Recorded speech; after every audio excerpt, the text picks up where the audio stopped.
আসসালামু আলাইকুম everyone, I hope সবাই অনেক ভালো আছেন। আজকে নিয়ে আসলাম রামাদান স্পেশাল, যেটা না হলেই নয়, সবার প্রিয় পেঁয়াজি বা পেঁয়াজু।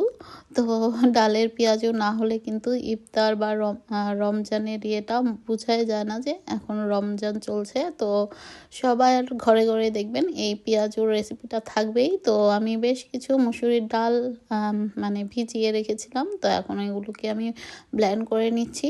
তো খুব বেশি পানি রাখার দরকার নেই, আপনারা চাইলে পানি রাখতে পারেন, তবে আমি খুব বেশি পানি রাখিনি। তো এই তো ব্লেন্ড করে নেওয়ার পর আমি এখানে একসাথে 2-3 দিন বা 4-5 দিনও চলে যাবে, যেহেতু আমরা দুজন মানুষ আর আমার হাজব্যান্ড বেশিরভাগ টাইমই মানে রেস্টুরেন্টে খায়, আমি একা খাই, যার জন্য আমার অল্প করলেই হয়ে যাবে। আর সে এসে হয়তো একটা দুটো খেতে পারে, তো এই কারণে আমি একটু বেশি করে বানাই।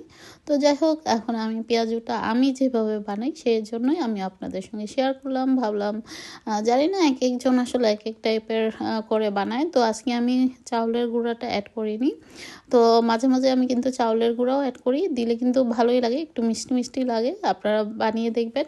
তো এখানে আমি প্রথমে পেঁয়াজ কুচি, কাঁচামরিচ কুচি, ধনেপাতা কুচি সমস্ত কিছু অ্যাড করে এর মধ্যে পরিমাণ মতো লবণ, হলুদ গুঁড়ো, মরিচ গুঁড়ো, ধনে জিরা একটু একটু করে অ্যাড করেছি। তারপর সব কিছুকে একসাথে করে মেখে এক পাশে আরেক চুলায় দিয়ে দিলাম। দুটো সিঙ্গারা বানিয়েছিলাম সেদিন, আপনাদের সঙ্গে শেয়ার করেছি, যে চিকেন সমুচা বা সিঙ্গারা, তো সেটা ভেজে নিচ্ছি। তো এক পাশে তো দেখতে পেলেন যে পেঁয়াজগুলো আমি করে ফেলেছি, দিয়ে দিয়েছি কড়াইতে, আর অন্য পাশে দিয়েছি মানে সমুচাগুলোতে। তো আমার ইফতার রেডি হয়ে গিয়েছে, তো এখন ইফতার করব। তো আলহামদুলিল্লাহ, প্রথম ইফতার, প্রথম রমাদান সত্যি ভালোই কেটেছে।